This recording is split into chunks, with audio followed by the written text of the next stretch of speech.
जय श्री कृष्ण मित्रों, स्वागत है आप सभी का आज के एक और नए वीडियो में। दोस्तों, भगवान शिव कहते हैं एक कन्या अपने माता पिता के घर में रहकर जो पाप करती है उसका फल माता पिता को भी भोगना पड़ता है। मित्रों, एक दिन की बात है जब देवी पार्वती पृथ्वी लोक पर भ्रमण करके भगवान शिव के पास आती हैं और कहती हैं, हे परम परमेश्वर, देवों के देव प्राणनाथ, आज जब मैं मृत्यु लोक पर भ्रमण कर रही थी तब मैंने देखा कि कुछ कन्याएं अपने पिता के घर में अधिक समय से रह रही हैं, जबकि पिछले युगों में कन्याओं का विवाह कम आयु में होता था और वे तभी से अपने पति के घर रहने को जाती थी। तथा मैंने एक विचित्र घटना भी देख ली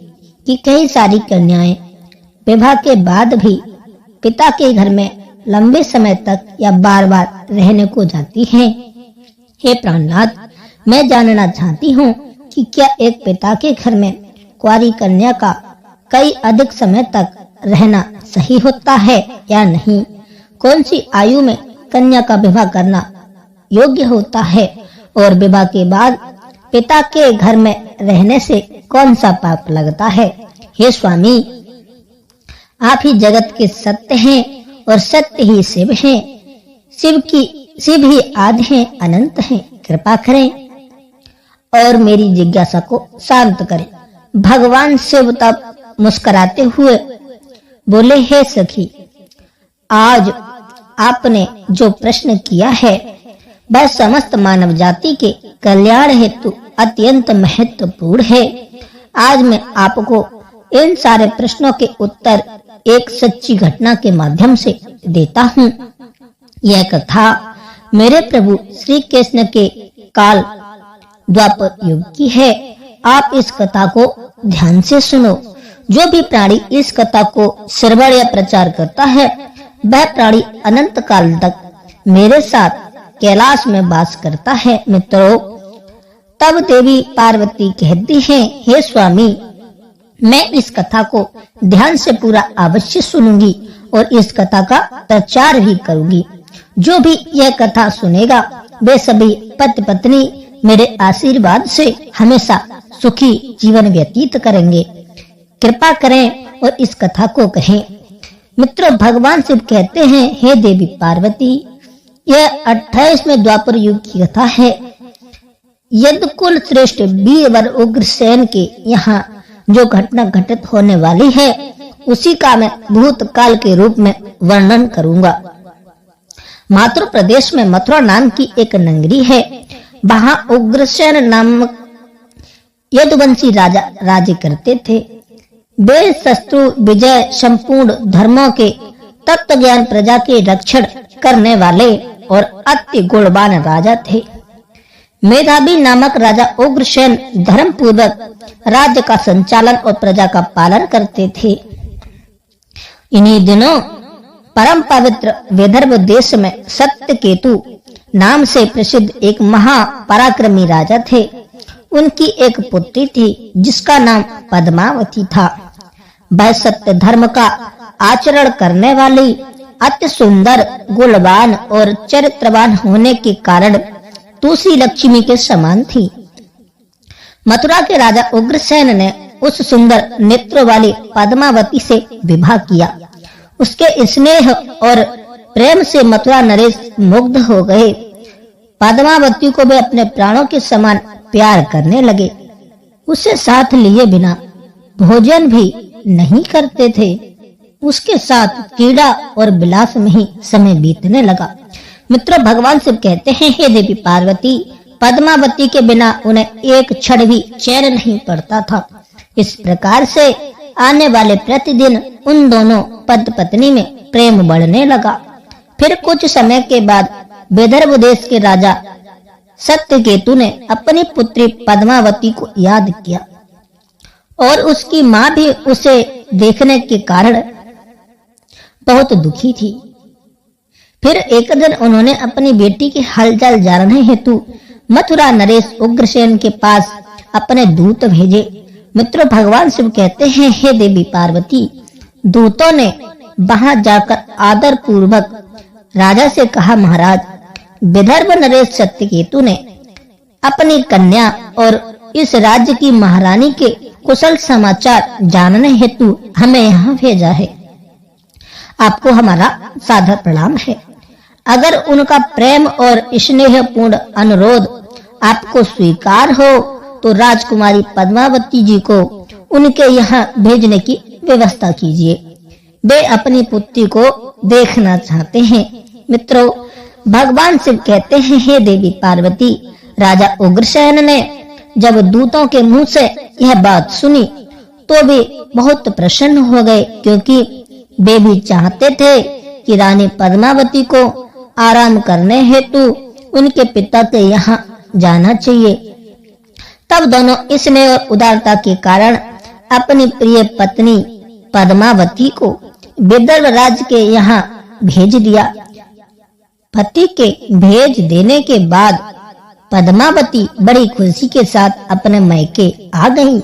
वहां पहुंचकर उसने अपने पिता के चरणों में प्रणाम किया। उसके आने से महाराज सत्यकेतु को भी बड़ी प्रसन्नता हुई। मित्रों, भगवान शिव कहते हैं, हे देवी पार्वती, पद्मावती वहां अपनी सखियों के साथ मन से मुग्ध होकर घूमने लगी। पहले की भांति घर, वन, तालाब और राज्य में विहार करने लगी, क्योंकि वे विवाह के बाद पहली बार अपने पिता के यहाँ आई थी। यहाँ आकर वह फिर से बालिका बन गई। फिर कुछ दिन बीतने के बाद वह भूल गई कि उनका विवाह हो चुका है। उनके प्रताप में अब लज्जा या संकोच का भाव नहीं रहा। मित्रों, भगवान शिव कहते हैं, हे देवी पार्वती, एक दिन की बात है, रानी पद्मावती अपने सखियों के साथ एक सुंदर पर्वत पर सैर करने के लिए गई। वहां एक रमणीय वन दिखाई दिया जो केलों के उत्थान से शोभा पा रहा था। उस पर भी फूलों की बहार थी।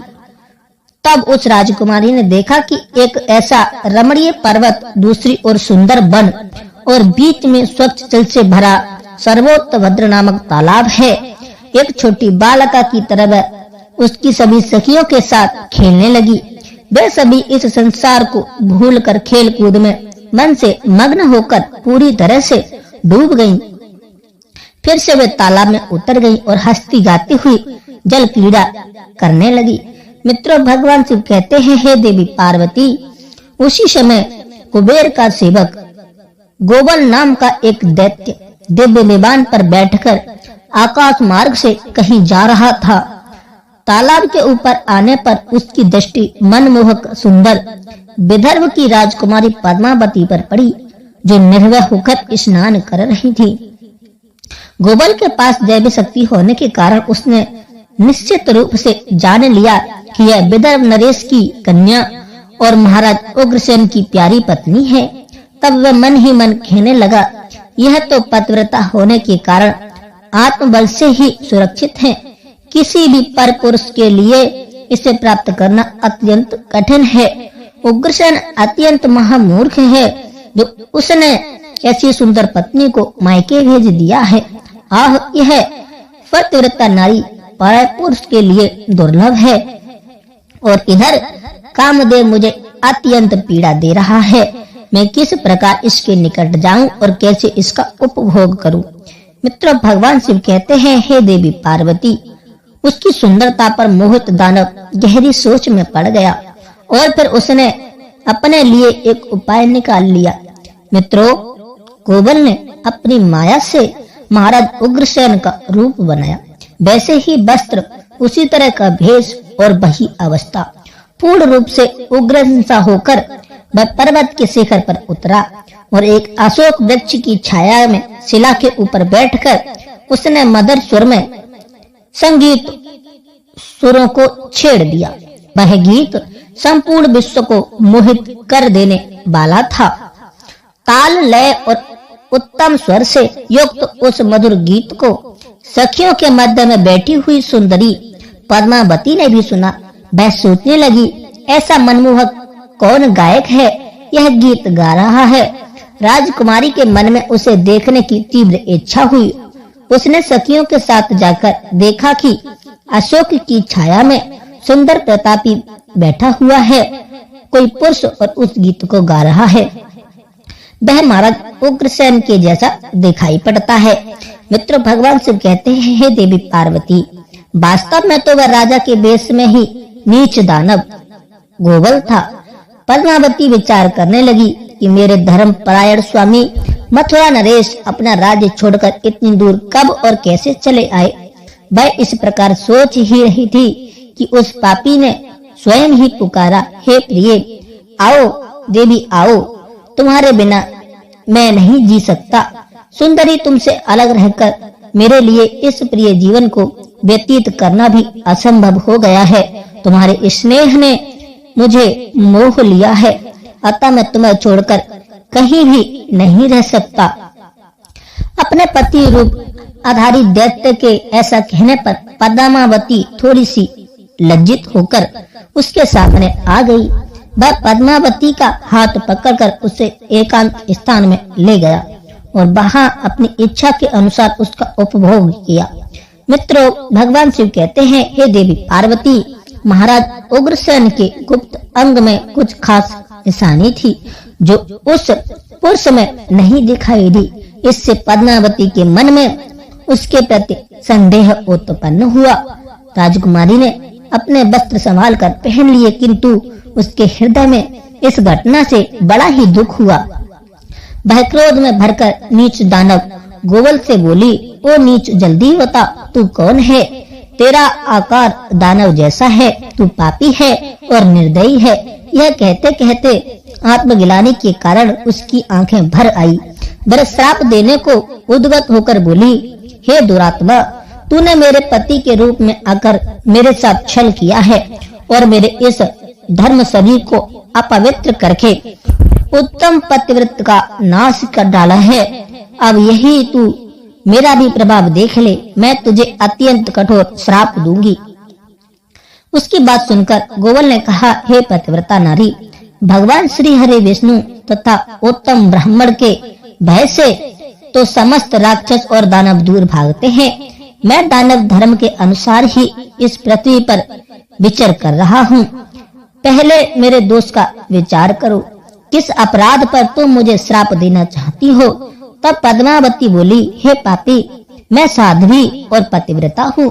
मेरे मन में केवल अपने पति की ही कामना रहती है। मैं सदा उन्हीं के लिए तपस्या किया करती हूँ। मैं अपने धर्म मार्ग पर स्थित हूँ, किंतु तूने माया रचकर मेरे धर्म के साथ ही मुझे भी नष्ट कर दिया। इसीलिए हे दुष्ट नीच, तुझे मैं भी अभी भस्म कर डालूंगी। तब गोवल बोला, हे राजकुमारी, यदि तुम उचित समझो तो यह बात ध्यान से सुनो। मैं धर्म की बात ही कह रहा हूँ। जो स्त्री प्रतिदिन मन, वाणी और काम से अपने पति की सेवा करती है, पति के संतुष्ट रहने पर स्वयं भी संतोष का अनुभव करती है, पति क्रोधी होने पर भी उसे कभी नहीं छोड़ती, उसके दोषों पर और गुनाहों की ओर ध्यान नहीं देती, उसके मारने पर भी प्रसन्न होती है और पति के सभी कामों में आगे रहती है, वही नारी पतिव्रता कही गई है। यदि स्त्री इस लोक में अपना कल्याण करना चाहती है तो वह पति रोगी, अंगहीन, कोढ़ी, सब धर्मों के रहित तथा पापी पति का भी परित्याग न करे। जो पति को छोड़कर जाती है और दूसरे कर्मों में मन लगाती है, वह संसार में सब धर्मों से बहिष्कृत व्यभिचारिणी समझी जाती है। जो पति की अनुपस्थिति में लालच में तरह तरह के व्यंजनों का स्वाद लेती है तथा श्रृंगार करती है, उसे मनुष्य उल्टा कहते हैं। मित्रों, भगवान शिव कहते हैं, हे देवी पार्वती, गोवल आगे कहता है कि मुझे वेद और शास्त्रों द्वारा और मेरे गुरु के द्वारा प्राप्त धर्म का ज्ञान है। गृहस्थ धर्म का परित्याग करके पति की सेवा छोड़कर यहाँ किस लिए आई हो? तुम इतना होने के बावजूद भी अपने ही मुंह से कहती हो कि मैं पतिव्रता हूँ। कर्म से तो तुम्हें पतिव्रत का छोटा सा अंश भी नहीं दिखाई देता। तुम डर भय छोड़कर पर्वत और वन में मतवाली होकर घूमती फिरती हो, इसीलिए पापिनी हो। मैंने यह महान दंड देकर तुम्हें सीधी राह पर लगाया है। अब कभी तुमसे ऐसी दृष्टि नहीं हो सकती। बताओ तो पति को छोड़कर किस लिए यहाँ आई हो? यह श्रृंगार, यह आभूषण तथा यह सुंदर वेशभूषा धारण करके क्यों खड़ी हो? हे पापिनी, बोलो ना किस लिए और किसके लिए ये सब किया है? कहाँ है तुम्हारा पतिव्रत धर्म? दिखाओ तो मेरे सामने। व्यभिचारिणी स्त्रियों के समान बर्ताव करने वाली नारी, तुम इस समय अपने पति से 400 कोस दूर हो। तुम में पति को देवता मानने का भाव, दुष्टा कहीं की, तुम्हें लज्जा नहीं आती? तुम्हें तो क्या मुझे ही अपने बर्ताव पर घृणा होती है? तुम क्या मेरे सामने बोलती हो? कहाँ है तुम्हारा तपस्या का प्रभाव? कहाँ है तुम्हारा तेज और बल? आज ही मुझे अपना बल, वीरता और पराक्रम दिखाओ। तब पद्मावती बोली, ओ नीच असुर, सुन, पिता के स्नेह बस मुझे पति के घर से बुलाया है। इसमें कहाँ पाप है? मैं काम, लोभ, मोह, डर के बस पति को छोड़कर नहीं आई हूँ। मैं यहाँ भी पति का चिंतन करती हुई रहती हूँ। तुमने भी छल से मेरे पति का रूप धारण करके ही मुझे धोखा दिया है। तब गोवल ने कहा, पद्मावती, मेरी युक्ति युक्त बात सुनो। अंधे मनुष्यों को कुछ दिखाई नहीं देता। तुम धर्म रूपी नेत्र से हीन हो, फिर कैसे मुझे यहाँ पहचान पाती? तुम्हें ज्ञात है कि तुम्हारे पति इतनी दूर कभी नहीं आ सकते, फिर भी तुमने मेरे साथ संबंध बनाए। जिस समय तुम्हारे मन में पिता के घर आने का भाव उदय हुआ, उसी समय तुम पति की भावना छोड़कर उनके ध्यान से मुक्त हो गई थी। पति का निरंतर चिंतन ही नारियों के धर्म है। तब वही नष्ट हो गया था, क्योंकि स्वयं को पतिव्रता कहती हो। मित्रों, भगवान शिव कहते हैं, हे देवी पार्वती, गोवल कहता है कि जब तुम्हारे हृदय की आंख ही फूट गई, तब ज्ञान नेत्र से हीन होने पर तुम मुझे कैसे पहचानती? गोवल की बात सुनकर राजकुमारी पद्मावती जमीन पर बैठ गई।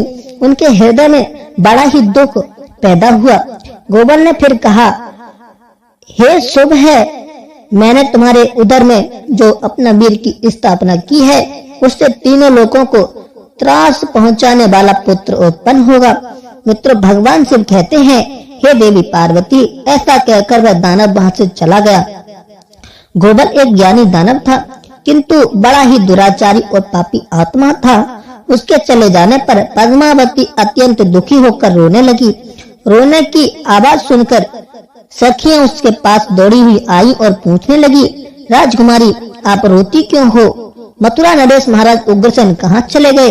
पद्मावती ने अत्यंत दुख से रोते रोते अपने सारे वृत्तांत को सुनाया। फिर सभी सहेलियां उसे घर ले गई। उस समय वह शोक से कतराती हुई थरथर कांप रही थी। सखियों ने पद्मावती की माता के सामने सारी घटना सुना दी। उसे सुनते ही महारानी अपने पति के महल में गई और उनसे कन्या का सारा वृत्तांत उन्होंने कह सुनाया। उसे सुनकर महाराज सत्यकेतु को भी बड़ा दुख हुआ। उन्होंने सवारी और वस्त्र आदि देकर कुछ लोगों के साथ पुत्री को वापस मथुरा में उसके पति के घर भेज दिया। धर्मात्मा राजा उग्रसेन पद्मावती को आई देख बहुत प्रसन्न हुआ। वे रानी से बार बार कहने लगे, हे प्रिय, मैं तुम्हारे बिना जीवन व्यतीत नहीं कर सकता था। अच्छा हुआ तुम शीघ्र ही लौट आई। पद्मा, तुम अपने गुणशील, भक्ति, सत्य और पतिव्रत आदि सद्गुणों से मुझे अत्यंत प्रिय लगती हो।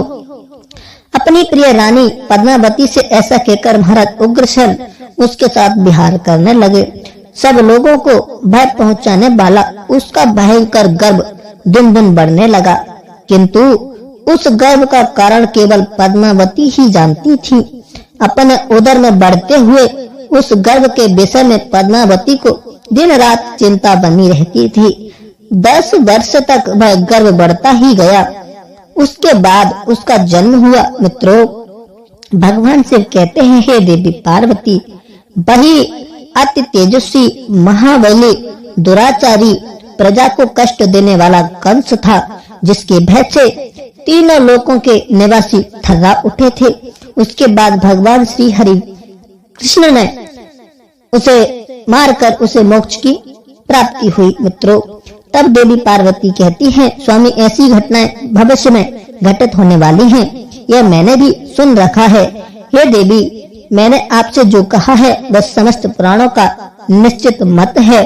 इस प्रकार पिता के घर में रहने वाली कन्याएं बिगड़ जाती हैं, अतः पिता को कन्या को घर में रखने का मोह नहीं करना चाहिए। भगवान शिव कहते हैं, हे देवी, अब मैं आपको एक कुंवारी कन्या के विषय में कुछ महत्वपूर्ण बातें बताता हूँ। आप इसे भी ध्यान से सुनो। जब कोई भी कन्या सयानी हो जाती है तो वह विवाह के योग्य बन जाती है तथा माता पिता को योग्य वर का चुनाव कर उसका विवाह करना चाहिए। उसे कभी भी लंबे समय तक घर में नहीं रखना चाहिए। पति के घर में ही उसका पालन पोषण होना उचित है। बाहर रहकर वह भक्ति पूर्वक जो उत्तम गुण सीखे और पति की सेवा करती है, उससे कुल की कीर्ति बढ़ती है और पिता भी सुख पूर्वक जीवन व्यतीत करता है। ससुराल में रहकर यदि वह पाप करती है तो उसका फल पति को भोगना पड़ता है।